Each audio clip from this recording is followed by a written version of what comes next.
I'm Elaine Bates. I'm Early Years Coordinator and I'm based at Manchester Museum.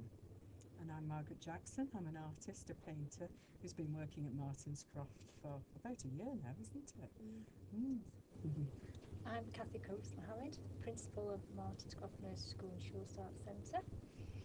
And I'm Nettleton, and I'm an early years teacher at Martenscroft. We're here today at Manchester Museum because we're going to film a conversation with children and practitioners and parents from a local Shore Start Children's Centre, Martenscroft, who are only 10 minutes away from the museum.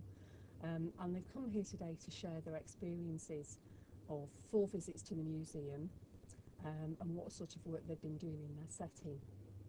We've had 4 visits to the museum, and we've brought a group of 8 children here, and they've spent about an hour and a half on each of their visits. During the visits, they've visited the Mammal Gallery, and they've also visited the Vivarium, and they have been real explorers. The children are aged 3 and 4 years old, and it's been a really wonderful experience for them. It's the first time for a lot of them that they've been to a museum like this and seen animals on this scale, and it's been a really special experience. The animals to a small child are really big, and they've been amazed by the faces and the closeness that they can get to these exhibits, and it's been very special. They've looked at them, they've explored, they've used torches and binoculars, and they've moved around the exhibits talking and sharing what they've seen here. And then back at the centre, they've been able to do lots of different work. Margaret's going to just tell you a little bit about this painting that they've done at the centre, and then we'll share also some of the things that they've been doing and involved with.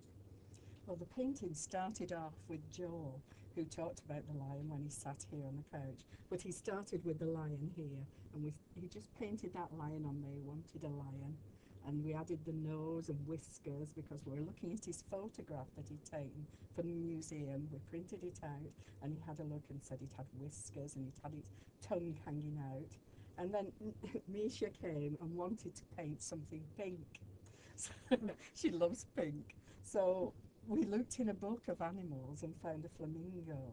So we put a flamingo in there, and the flamingo was very important. They were all very interested in the flamingo, and we said next time we came to the museum we'd have a look and see if we could find a flamingo. And then we had the snakes. They love the snakes, and that lovely climbing snake there, and there's the elephant here. And we got birds because we saw the birds and their nests and their eggs, and we've got a little nest here with eggs in, and the birds are flying up in the sky there.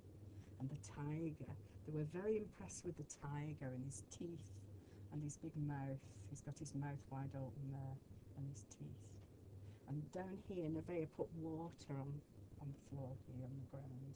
And we've got the crocodile. Shimiko did the crocodile there, and Lamin painted that great big pink snake climbing up the tree there. And they all got really involved, and they were talking to each other all the time and telling stories about these animals and what they were doing and how they lived in this place. And it started to become a whole story as they painted it. And we use special paint. We've used a chromacryl paint that the nursery has bought as part of my residency. So they mixed all their own paint as well, which was quite special. So they have great big pots of litre paint, and they press a pump handle and mix it. And that encourages the boys and everyone to get really involved in the painting.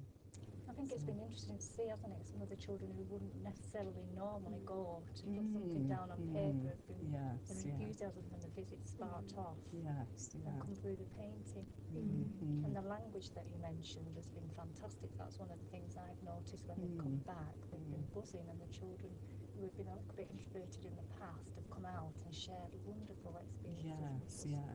And the walk here was wonderful, wasn't it, as well, John? Because because Lamin especially. I mean, the walk was very special for her. And we kept spotting the signs that said museum with the arrow pointing.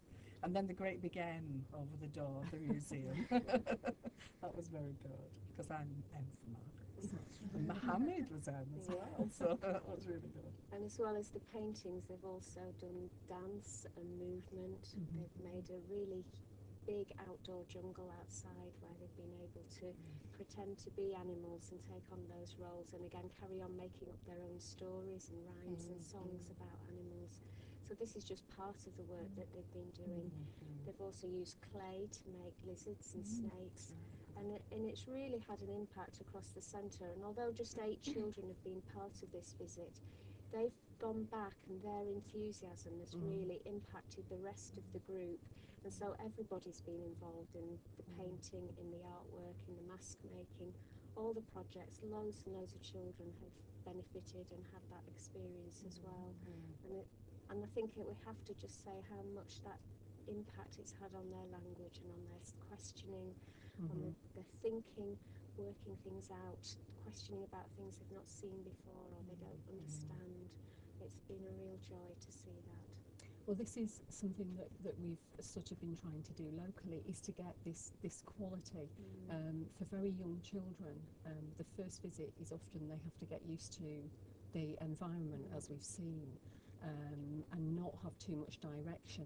Let the children follow their own interests, which is why you've committed to coming for 4 visits. And is that something that you would do again in the future, having seen what the impact has been?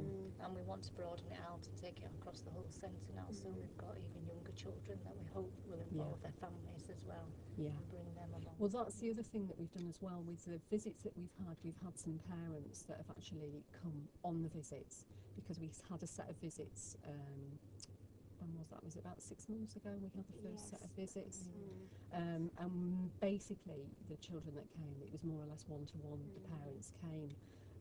But you also take this back into the centre and share it with the parents. Yes, we also, at the end of the last group of visits, we had a parents' workshop where the parents and other brothers, sisters, mums, dads were able to come along and take part again in creative activities with Margaret as part of that, and part of a celebration of what they've been doing at the museum.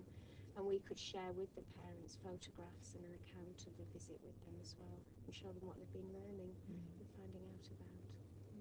So from these small group of children coming, it's actually gone back to the centre and it's going to involve parents as well. And again, that's something that we want to do.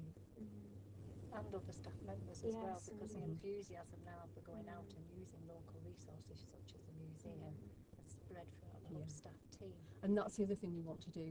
Once you're comfortable coming to one venue, it's using the other museums and galleries as well as a resource for what you're doing in the centre. Yeah, we're so lucky in Manchester, we're all on our doorsteps. Yes, Using it.